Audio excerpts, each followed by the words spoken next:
Hi, I'm Pierre, CEO of Jellyfish, and yeah, I'm hopefully going to try and give you some insight into how to get your startup's voice heard amongst digital noise in 12 minutes. And so that's obviously a bit of a challenge, but we're going to give it a go. And I suppose I'll start by saying that, why listen to me?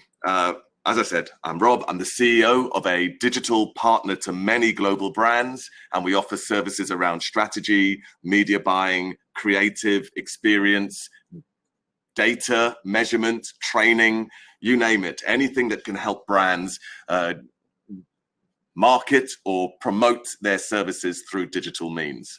And I'm also an angel investor. I'm an investor in quite a few startups. And also, we work with a few brands that were startups not so long ago. So HelloFresh, Fiverr, Uber, Monday.com, Slack, Fitbit, Purple Bricks, etc. So we're really excited to try and give you a little bit of insight. Obviously, in 12 minutes, I can't, on each of the subjects I'm going to touch upon, could probably talk for hours. So we're going to try and give you the best view possible and maybe provoke some thought and give you a couple of takeaways to start your journey. So we see it. Digital allows you and affords you the ability to have a one-to-one conversation. So how do you cut through digital noise with a startup? Well, you certainly don't try to broadcast to the whole crowd. What you've got to do is try and have these multiple one-to-one conversations. So the analogy is you're in a busy bar, you walk up and you whisper in the ear of the right person. And we can do that through all of the tools that digital is available to us through digital. Breaking news, I'm not sure all of you that are hoping to grow your startups, you're more than likely to fail to exit. Who says that? Well, from the looks of it, everyone.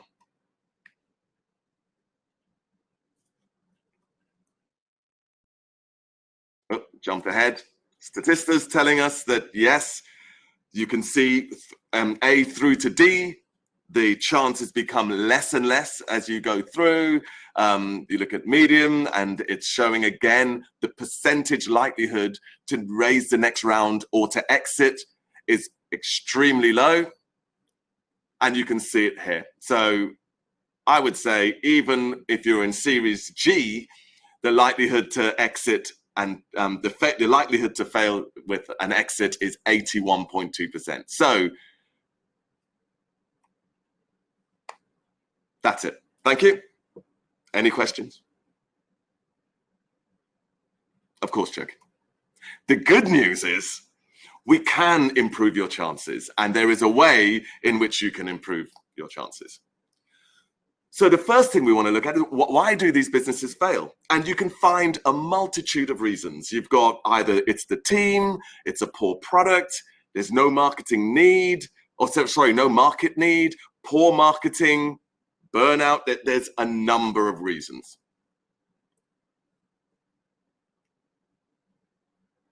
Well, that's a bit of a problem. Forget that last slide. So what we're basically saying is that there are a number of reasons, but we want to fail fast. And we think you could succeed through failure, but you do not want to mimic other people's failures.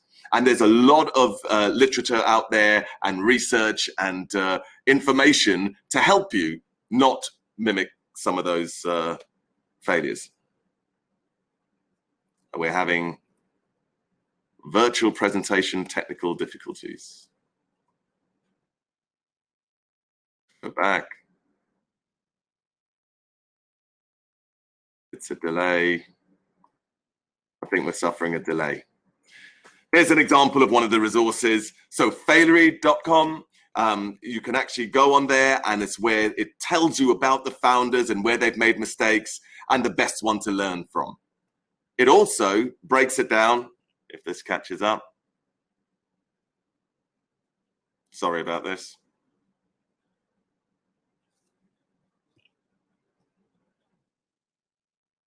Here we go. And they've got the startup cemetery. And ones you've heard of, ones you haven't heard of. So for example, Vine, we all knew about Vine, and yet it has not been successful. Navdi, we actually had some interactions with Navdi in the early days, and could see the challenge of having a augmented driving experience when in your iPhones there are so many different opportunities and different ways in which you can have navigation. So sometimes there are challenges that could be foreseen. Sometimes there aren't.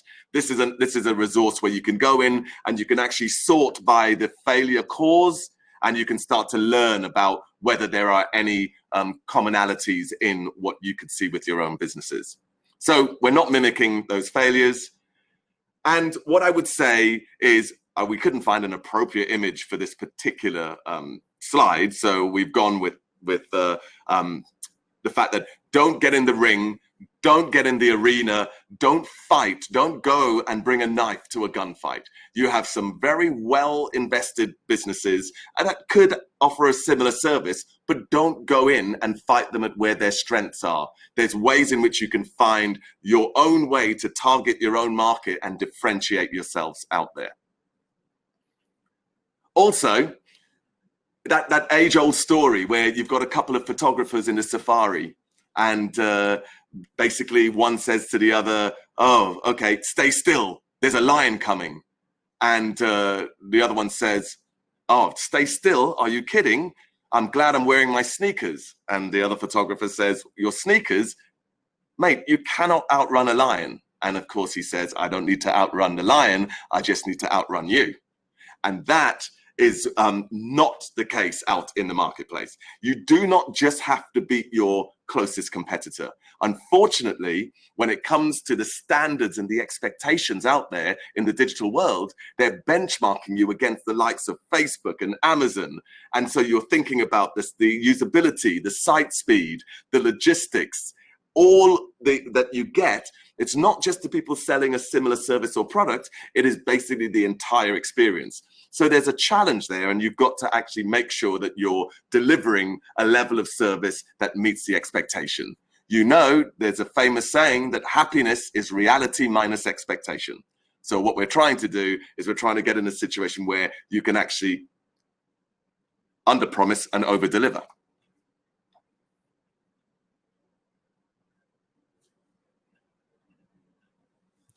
And we shall wait. And probably the last tip I would say right now is play with what you've got. There's no point in having a vision and you can see where your target destination is, but you've only got a certain amount of either money, human resource, technology. So don't set out on that journey not knowing how much fuel you've got.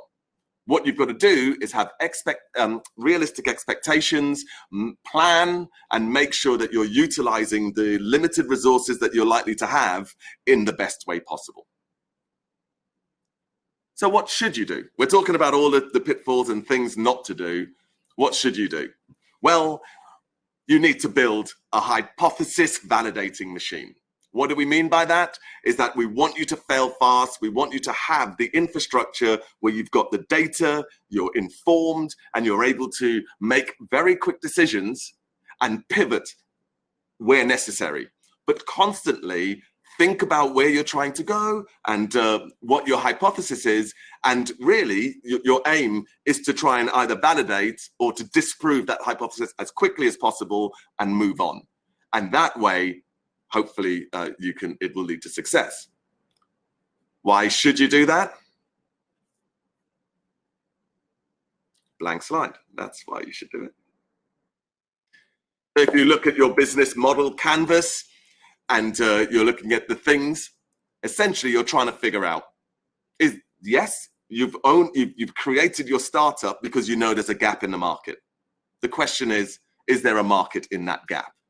And that is what you need to figure out very, very quickly. So you've got your product, you understand the channels that you want to target, that you can see their customer relationships, you want to build customer relationships. But just like friends, we all know that in our networks, we only really have a small subsection of true friends. Every brand wants to build a relationship with every single user, but those users have a capacity. So we've got to be very targeted, and we've got to make sure that the business and the product or the proposition is catering for a genuine need. And if that is the case, then you're going to prove that through constantly validating your hypothesis through the process. So as an example, let's say you've got an AI-based baby monitor. One way of doing it is that you can spend a ton of money, you can have above the line marketing, you can get people to go through to the store and to experience the product, but that loop is very slow, and you don't have time to validate your hypothesis without spending too much money. So what we recommend is that we shorten the elapsed time, and we use some of the basic tools available to us through digital marketing platforms. You can narrow down your audience very, very quickly with platforms like Facebook, even Amazon, or the open web and Google and search, etc. So you can find out who are parents, what their challenges are, what their interests are, how many children they may have, are they new parents. You can make these micro audience segments and start a dialogue with them in a digital way. And you get instant feedback, and you can start to figure out, is there that gap in the market? Exactly the same with keywords. You can actually look at the granular long tail keywords and find out, do people want more intelligent baby monitors? Is there a demand? How many searches a month are there? What type of content? How do I engage with these micro audience segments to find out where the opportunity lies and whether your product or proposition is appropriate in that marketplace? And this could be done iteratively. It could be done without too much expenditure. And remember, what I said at the beginning is that you're whispering in the ear of the exact target audience that you're looking for, so that you do not have to, using the analogy of dragging the net to the bottom of the sea to get the few lobsters that you want. No, you don't have to do it that way. You can go straight after the people that you need to talk to and have that interaction and dialogue. What else? There's so much. I'm already hitting the 12 minutes. So there's so much we could do. We spoke about the hypothesis validation mindset, but the whole operations, there is so much now. You need the IT and the tech infrastructure. You need the capabilities. You need the support mechanism in place. You need operations that can actually close that loop and help you with that validation.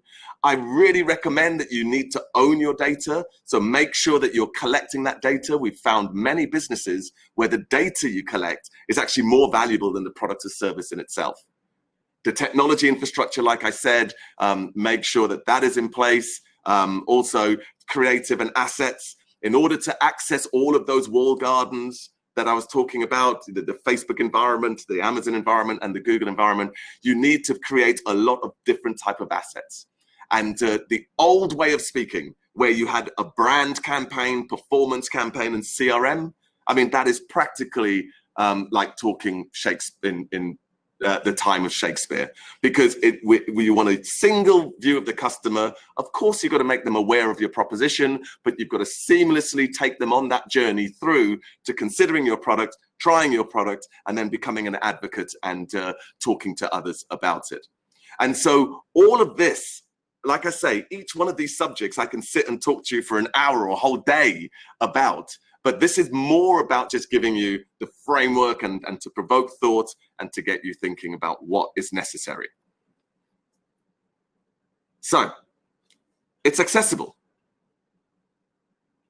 It's instant. And most importantly, it will help you fail your way to success. And this time for real. Thank you very much. And I suppose we'll open it up for questions. Do you employ a hypothesis validation mindset to life outside of marketing? How structured are you on this? I absolutely do. And it's a culture here at Jellyfish, and it very much is all about testing a hypothesis, working out the measurement framework. So it's all about goal, where we would like to be, defining objectives, applying KPIs to those objectives, and trying to close the loop and measure it. So test, analyze, refine, all the time. And that is actually how we've managed to build our business. We're now 1,300 people across 30-something global offices, and we've organically grown pretty much with that same mindset.